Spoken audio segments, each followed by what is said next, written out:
प्यारे बच्चों, math class 9th में आज हम रेखा और कोण के ऊपर चर्चा करेंगे। यहाँ रेखाएं हम पिछले वर्कशीट में कर चुके हैं। रेखा और कोण पर रेखा कितनी कैसी होती हैं और कोण कितने प्रकार के होते हैं। अब हम और विस्तृत रूप में कोणों के ऊपर बात करते हैं। चैप्टर का नाम तो रेखाएं और कोण है। तो अभी हम दो रेखाएं ऐसी लेते हैं जो एक दूसरे को प्रतिच्छेद करती हैं, एक दूसरे को काटती हैं।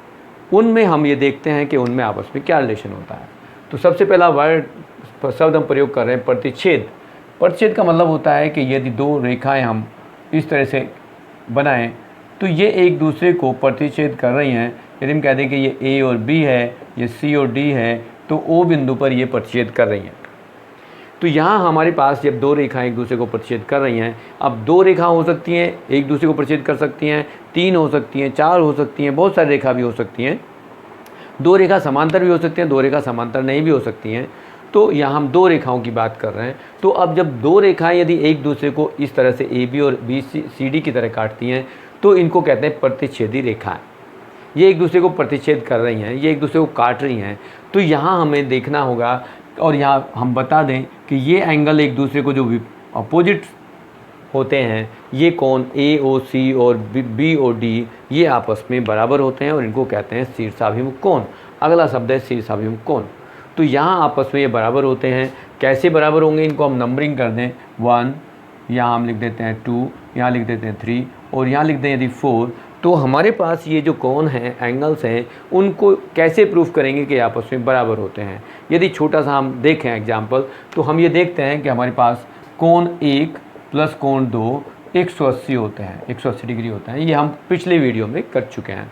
देन 2 और 3 का योग क्या होगा, एंगल 2 प्लस एंगल 3 भी 180 के डिग्री का होता है। जब ये दोनों ही बराबर हैं, 180 के बराबर हैं, तो कोण 1 प्लस 2 बराबर कोण 2 प्लस 3 भी होता है। और 2 से 2 काट दें तो एंगल 1 बराबर 3 के बराबर होगा। इस तरह से हमको कहते हैं शीर्षाभिमुख कोण। ये एक छोटी सी प्रॉपर्टी है जो अक्सर तुम्हें याद होनी चाहिए और ये कभी कभी हमें यूज़ भी करनी पड़ती है आगे के क्वेश्चनों को जब करेंगे। तो यहाँ आ गया, दो रेखा प्रतिच्छेद कर रही हैं तो उनके शीर्षाभिमुख कोण होते हैं। तो हमने प्रूफ कर दिया कि ये सिद्ध कर दिया कि 1 और 3 दोनों कोण बराबर हैं। इसी तरह से हम 2 और 4 को भी कह सकते हैं कि कोण 2 बराबर कोण 4 हैं। और ये कैसे कोण हैं, इनको कहते हैं शीर्षाभिमुख कोण।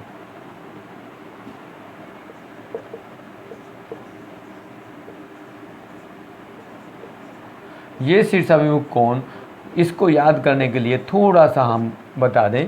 शीर्ष जिनके मिले हुए हों, ए ओ सी और बी ओ डी, इनके शीर्ष मिले हुए हैं, इसलिए कहते हैं शीर्षाभिमुख, यानी कि सिर से मिले हुए कोण शीर्षाभिमुख कोण कहलाते हैं। तो या फिर याद दिला दें 1 और 3, 2 और 4 शीर्षाभिमुख कोण आते हैं। अगला कोण है संगत कोण। अब संगत कोण कहाँ बनेंगे, यहाँ तो नहीं बनेंगे। संगत कोण के बाद हम पढ़ते हैं कि ये हमारे पास यदि दो लाइन यहाँ तो काट रही थी, ये दो लाइन एक दूसरे को काट नहीं रही, ये दोनों लाइन समांतर हैं, ए बी सी डी, यहाँ कह सकते हैं ए बी सी डी के समांतर हैं। तो यहाँ हम इनको कहेंगे दोनों समांतर हैं।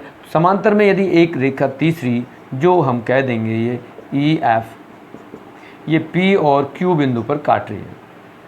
अब यहाँ भी हमारे पास बहुत सारे कोण बनेंगे। 1, यहाँ कह दें 2, यहाँ कह दें 3, यहाँ 4, यहाँ 5, यदि यहाँ लिखेंगे 6, यहाँ 7 और यहाँ लिख दें तो 8। ये आपस में जो कोण बने 1 2 3 4 5 6 7 8, ये आपस में कुछ ना कुछ रिलेशन हमारे पास है जिसके साथ हम इनको याद करेंगे। तो क्या हमारे पास देखेंगे कि 1 और 2, हमने 1 और 3 यहाँ देखे शीर्षाभिमुख कोण है, यहाँ 2 और 4 को देखा, ये शीर्षाभिमुख कोण है। ऐसे ही 1 और 3 यहाँ भी शीर्षाभिमुख कोण है, 2 और 4 शीर्षाभिमुख कोण है, क्योंकि ये ए बी और ई एफ को जो कट कर रहे हैं इस पी बिंदु पर, यहाँ आपस में शीर्षाभिमुख कोण है।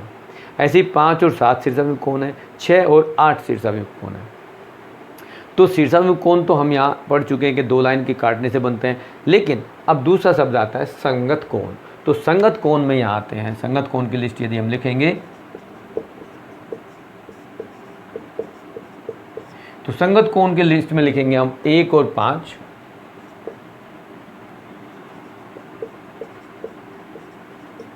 ये बराबर होंगे यदि ये ए बी और सी डी के समांतर हो। ए बी और सी डी दोनों रेखा समांतर हैं तो 1 और 5 बराबर होंगे। हम यहाँ कहते हैं ये दोनों संगत तो हैं, और ये भी कहेंगे कि कोण 1 बराबर कोण 5 हैं, बट ये सब कब कहेंगे जब ए बी सी डी के समांतर हो। ऐसे ही संगत कोण में 2 और 6 हो जाएगा, 2 बराबर 6 होगा। ऐसे ही आप 5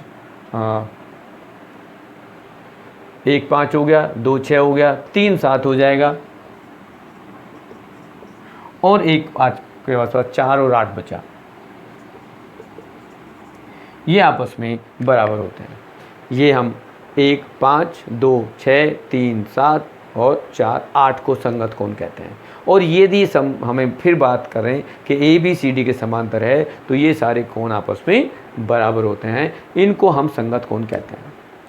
फिर बात आती है एकांतर कोण। एकांतर कोण, अब संगत कोण को थोड़ा सा और बता दें। संगत का मतलब होता है एक जैसी, संगत एक जैसे बने हुए हैं। ई पी बी और ई क्यू डी ये एक जैसे बने हुए हैं तो इनको संगत कोण कहा जा रहा है। जैसे ई पी ए और ई क्यू सी ये भी एक जैसे हैं तो इनको संगत कोण कहा जा रहा है। तो ये इस तरह से होंगे। अब एकांतर कोण की बात आती है। एकांतर कोण यदि हम लिखेंगे तो एकांतर कोण में हम लिखेंगे यहाँ पर, ये हमारे पास जो एंगल 3 है, कोण 3 है और 5, एंगल 3 और एंगल 5 एकांतर है। ऐसे ही 4 और 6 ये भी एकांतर है। और इसको याद रखने के लिए ध्यान रखते हैं कि ये हमारे पास जेड की आकृति बनाते हैं। जेड जैसे बनता है, जेड सीधा हो या जेड उल्टा हो, तो यहाँ पर ऐसे देखेंगे तो ये भी बन रहा है और ऐसे देखेंगे तो ये भी बन रहा है। तो ये जेड की आकृति बनाने वाले जो एंगल्स होते हैं, कोण होते हैं, वो एकांतर कोण होते हैं। और ये एकांतर अंतः है क्योंकि ये दोनों समांतर रेखाओं के बीच में है। अब एकांतर बाह्य कोण की बात आती है तो बाहर वाले कोण की बात करेंगे तो 1 और 7, यहाँ कहेंगे 1 और 7। दूसरा कोण है 8 और 2, कोण 2 और कोण 8, ये हमारे एकांतर अंत्य कोण हो जाते हैं। 3 और 5, 4 और 6 वो एकांतर अंत्य कोण थे। 1 और 7, 2 और 8 वो एकांतर बाह्य कोण है। अब पूछते हैं क्रमागत कोण के बारे में। तो क्रमागत कोण यहाँ पर समांतर रेखाओं के बीच में और तिर्यक रेखा, इसको कहते हैं तिर्यक रेखा, तिर्यक रेखा के एक ही तरफ। तो यहाँ पर जो 4 और 5 हैं वो क्रमागत कोण है। ऐसे ही हम दाम लेंगे 3 और 6 का, ये क्रमागत कोण है, क्रम से आने वाले हैं। ये कहते हैं क्रमागत, क्रम से आने वाले दो कोण जो समांतर रेखाओं के बीच में हों और तिर्यक रेखा के एक ही साथ हों, उनको हम क्रमागत कोण कहते हैं। अब यहाँ पर इनका संबंध क्या है? यहाँ कोण 4 प्लस कोण 5 का जो योग होता है वो 180 डिग्री होता है। और ऐसे ही यदि हम कह दें कोण 3 प्लस कोण 6 का योग भी 180 डिग्री होता है। यहाँ बहुत सारे कोण का योग 180 है, बट स्पेशली जब यहाँ हम 4 5 के योग की बात कर रहे हैं तो 180 है, 3 और 6 के योग की बात कर रहे हैं तो 180 है। मतलब ये आगे हमें कुछ बताएगा कि ऐसे कोण जो समांतर रेखाओं के बीच में बनते हैं, उन दो क्रमागत कोणों का योग यदि हम बात करेंगे तो ऐसे दो कोणों का योग 180 होगा, चाहे वो हम इस तरह से ले लें या इस तरह से ले लें। आगे चल के जब भी समांतर चतुर्भुज पढ़ेंगे तो यहाँ भी आप देखेंगे कि ये दोनों कोण या ये दोनों कोण आपस में ये दोनों हों या ये दोनों हों, आपस में दोनों का योग 180 डिग्री होगा। यहाँ हम बात करते हैं कि और कौन कौन से कोणों का योग 180 है। तो 1 प्लस 2 एक सरल कोण है, स्ट्रेट एंगल है, तो 1 और 2 का योग भी 80 है। ऐसे ही 1 और 4 का योग भी 180 है, 2 और 3 का योग भी 180 है, 3 और 4 का योग भी 180 है।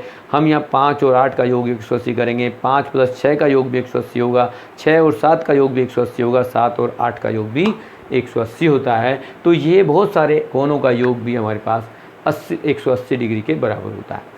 जैसे यहाँ 1 और 2 का योग 180 है, यहाँ 4 और 3 का योग 180 है, 1 और 4 का योग 180 है, 2 और 3 का योग भी 180 होता है, क्योंकि ये सरल कोण के ऊपर आधारित है। अब यहाँ ये हमने कोण, एकांतर कोण, बाह्य कोण, एकांतर अंतः, एकांतर बाह्य, क्रमागत, संगत और शीर्षाभिमुख कोणों की बात हमने डिस्कस की। अब हम पूछते हैं कि हमारे पास जो क्वेश्चन थे उनको हम कैसे करेंगे, क्वेश्चन कैसे हम करेंगे। तो हमारे पास जो फर्स्ट क्वेश्चन है उस पे ऊपर बात करते हैं। फर्स्ट क्वेश्चन हम यहाँ इनको रफ कर देते हैं थोड़ा सा, क्योंकि हमें क्वेश्चन करना है। क्वेश्चन जब हम करेंगे फर्स्ट क्वेश्चन को, तो उसमें देखेंगे हमारे पास क्या इन्फॉर्मेशन दी हुई है, क्या सूचना है। तो फर्स्ट क्वेश्चन में एक आकृति बनी हुई है जिसमें कहा गया है कि हमारे पास दो समांतर रेखाएं हैं और एक तीसरी रेखा जो है उसको इस तरह से तिर्यक रेखा काट रही है। उसमें कहा गया है कि ये ए बी है, ये सी और डी है। यहाँ से तीसरी रेखा जो काट कर रही है उसमें ये कोण 50 डिग्री है, यहाँ एक कोण x है, यहाँ एक कोण y है और ये कोण हमें 130 डिग्री दिया हुआ है। तो कहा गया है x और y का मान ज्ञात करना है, x का मान ज्ञात करना है और y का मान भी हमें ज्ञात करना है। तो यहाँ हम कैसे करेंगे, ये हमारे पास अभी जो हमने कोणों का प्रयोग किया उनके बेस पर ही हम इनको प्रयोग करेंगे। देखेंगे कि हमने देखा था कि यदि ये लाइन इस ए बी को काट रही है तो ये एक तिर्यक रेखा कहलाती है, प्रतिच्छेद रेखा कहलाती है। अब प्रतिच्छेद रेखा में एक ही तरफ के दोनों कोणों का योग क्या होता है वो हमें मालूम है। इन दोनों कोणों का योग 180 होगा। तो हम यहाँ लिख देंगे कि x + 50 डिग्री बराबर 180 डिग्री, जिसको आप सरल कोण भी लिख सकते हो, इंग्लिश में चाहो तो स्ट्रेट एंगल लिख सकते हो, या आप इसको समपूरक कोण भी कह सकते हो। तो यहाँ x + 50 180 है, तो x का मान क्या हो जाएगा 180 - 50 और x बराबर आ गया 130 डिग्री। अब x का मान तो ये आ गया। अभी हमने पढ़ा था कि x और y या ये दोनों आपस में कोण एकांतर कोण होते हैं, तो एकांतर कोण अंत्य होते हैं और ये आपस में बराबर होते हैं। हम दूसरा रूल भी लगा सकते हैं कि x बराबर 130 डिग्री है, क्योंकि ये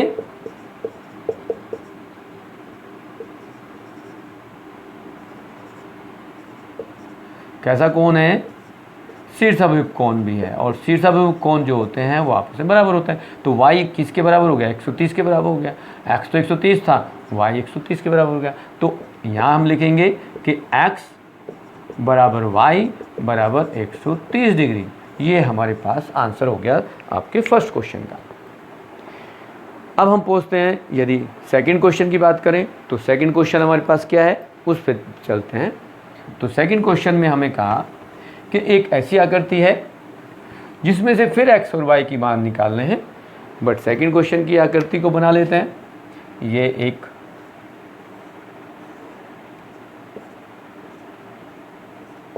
ए बी सी डी और एक इन दोनों समांतर रेखाओं के बीच में एक त्रिभुज बना दिया गया। त्रिभुज जो है वो पी क्यू आर है और यहाँ आपके पास कुछ कोण मार्क किया है, उसकी वैल्यू जो है वो 50 डिग्री है। फिर उसने कहा है कि ये y का मान ज्ञात करना है, यहाँ y है, यहाँ ज्ञात करना x है और ये कोण हमें जो है ये बाहर का कोण दे रखा है, ये है 127 डिग्री। तो हमें कहा गया कि x और y को ज्ञात कीजिए। अब हम वही देखेंगे कि यहाँ कुछ ऐसे कोण हमारे पास होंगे जिनका आपस में कोई ना कोई संबंध होगा। अब हम एकांतर कोण की बात करते हैं, तो x और 50, x बराबर 50 डिग्री होगा। क्यों होगा? क्योंकि ये एकांतर कोण है, एकांतर कोण बराबर होते हैं। तो यहाँ हमारे पास जो कोण है वो x 50 डिग्री के बराबर हो गया। ये बात समझ में आ गई कि ये एकांतर है तो 50 डिग्री होगा। अब हम बात करते हैं कि ये हमें x का मान मिल गया, तो एक हमने एक और रिलेशन होता है, ये कोण कितना होगा। हम इसको यदि z मान लें तो क्या होगा, यहाँ हम लिखेंगे z प्लस 127 बराबर 180। क्यों? क्योंकि ये दोनों कोण जो हैं वो सरल कोण की तरह हैं, समपूरक कोण हैं, स्ट्रेट एंगल हैं, इस तरह से हम इसको कह देंगे। तो ये 127 था तो z का मान मिल जाएगा, z बराबर 180 माइनस 127। तो z का मान क्या हो जाएगा, यदि हम डिग्री यहाँ लिख रहे हैं तो यहाँ पर हम लेंगे, ये हो गया आपके पास 53 डिग्री। अब z मिल गया, x मिल गया, y का मान निकालना है। तो त्रिभुज पी क्यू आर में x plus Y plus Z बराबर 180 होता है। क्यों? त्रिभुज के कोणों का योग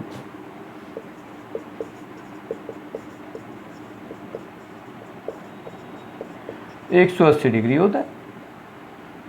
अब हमने क्या क्या निकाल लिया, जेड निकाल लिया, एक्स निकाला, यहाँ रख दो, वाई का मान निकल जाएगा। तो एक्स हमारे पास क्या था 50 डिग्री, वाई हमें निकालना है, जेड है 53 डिग्री, 180 बराबर हुआ। अब यहाँ वाई का मान निकालने के लिए 180 में से इन दोनों का जोड़ करके माइनस कर देंगे, दोनों का जोड़े तो 103 डिग्री आ गया। और यहाँ जो वाई का मान आएगा वो कितना आएगा, वो आ जाएगा 77 डिग्री। 80 में से आप 3 को घटा तो 77 डिग्री होगा। तो हमारे पास ऐसे x का मान, z का हमने इसलिए निकाला क्योंकि y का निकालना था, लेकिन हम इसको एक और तरीके से भी निकाल सकते हैं कि ये जो बाह्य कोण है वो अंतः दोनों कोणों के योग के बराबर भी होता है। हमने पढ़ा कि यदि किसी त्रिभुज के बाह्य कोण का मान उसके अंतः अपोजिट विपरीत सम्मुख कोणों के योग के बराबर होता है, मतलब x प्लस वाई 127 भी होगा। यदि आप करना चाहें तो इस तरह भी कर सकते हैं कि x प्लस वाई बराबर 127 डिग्री, और x तुम्हारे पास पहले आ चुका है तो यहाँ से y का मान भी निकाल सकते हो, 127 माइनस 50 डिग्री, जो y का मान 77 डिग्री आता है। आपके पास यहाँ लिख सकते हो बाह्य कोण नियम से किसी भी त्रिभुज का जो बाह्य कोण होता है वो अंदर के विपरीत कोणों के अपोजिट सम्मुख कोणों के योग के बराबर होता है।